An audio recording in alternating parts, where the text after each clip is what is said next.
सुबह का समय था। एक छोटा सा शहर और उसका शांत सा रेलवे स्टेशन। हल्का कोहरा फैला हुआ था और उस कोहरे के बीच एक लड़का रेलवे ट्रैक के पास खड़ा था। उसके हाथ में एक पुराना बैग था और उसकी आंखों में थकान साफ दिखाई दे रही थी। वह कई मिनटों से बस पटरियों को देख रहा था, जैसे अपनी जिंदगी के बारे में कोई बड़ा फैसला लेने वाला। उस लड़के का नाम था अमन। अमन की उम्र ज्यादा नहीं थी, लेकिन जिंदगी ने उसे उम्र से ज्यादा थका दिया था। कभी कभी इंसान इतना थक जाता है कि उसे रास्ता नहीं दिखाई देता, और आज अमन भी उसी मोड़ पर खड़ा था। तभी पीछे से एक शांत आवाज आई, बेटा इन पटरियों में क्या ढूंढ रहे हो? अमन अचानक चौंक गया। उसने पीछे मुड़कर देखा। एक बुजुर्ग आदमी उसके पीछे खड़ा था। सफेद दाढ़ी, सादा कपड़े और चेहरे पर अजीब सी शांति। बुजुर्ग ने मुस्कुराते हुए कहा, तुम्हारी आंखें बता रही हैं कि तुम बहुत थके हुए हो। अमन ने नजरें झुका ली और धीरे से बोला, कभी कभी जिंदगी बहुत मुश्किल हो जाती है। कहानी में आगे बढ़ने से पहले अमन के बारे में जान लेते हैं। अमन एक गरीब परिवार से था। उसके पिता मजदूरी करते थे और उसकी माँ घरों में काम करती थी। पैसे कम थे, लेकिन सपने बहुत बड़े थे। अमन हमेशा सोचता था कि एक दिन वह अपने परिवार की जिंदगी बदल देगा। 12वीं के बाद अमन शहर पढ़ने गया। पहली बार उसने इतना बड़ा कॉलेज देखा था। उसे लगा अब उसकी जिंदगी बदलने वाली है, लेकिन उसे नहीं पता था कि असली संघर्ष अब शुरू होने वाला है। दिन में कॉलेज और रात में काम। अमन एक छोटी सी दुकान में काम करता था। दिन भर की थकान के बाद भी वह रात में किताब खोलकर बैठ जाता था, क्योंकि उसे पता था सपने देखने वाले बहुत होते हैं, लेकिन उन्हें पूरा करने वाले बहुत कम। एक दिन कॉलेज का रिजल्ट आया। सभी छात्र नोटिस बोर्ड के पास खड़े थे। कुछ खुश थे, कुछ मुस्कुरा रहे थे, लेकिन अमन की आंखें वहीं रुक गईं। उसका नाम फेल की लिस्ट में था।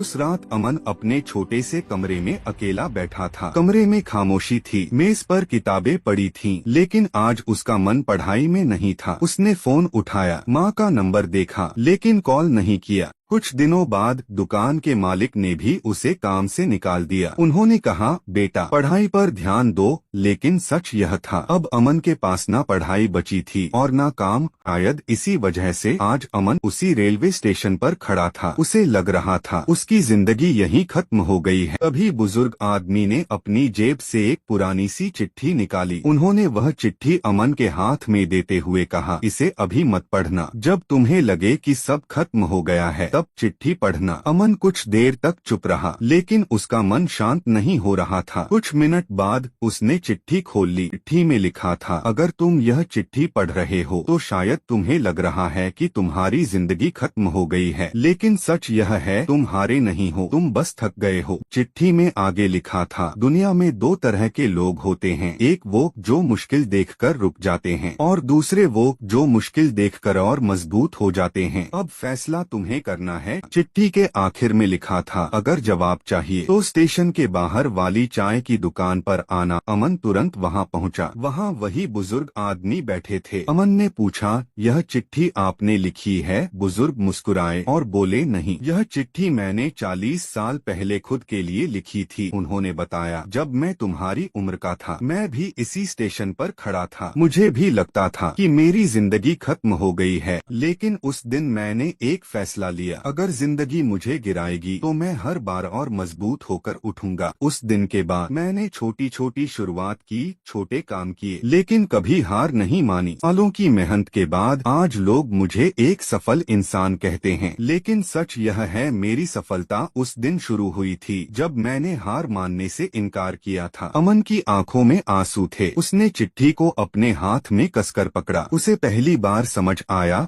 वह हारा नहीं था, वह सिर्फ डर गया था। उस दिन अमन ने आसमान की तरफ देखा और धीरे से कहा, मेरी कहानी अभी खत्म नहीं हुई है। और शायद यही बात हर उस इंसान के लिए जो आज जिंदगी से हार मानने वाला है, क्योंकि जब तक कोशिश बाकी है तब तक कहानी खत्म नहीं होती।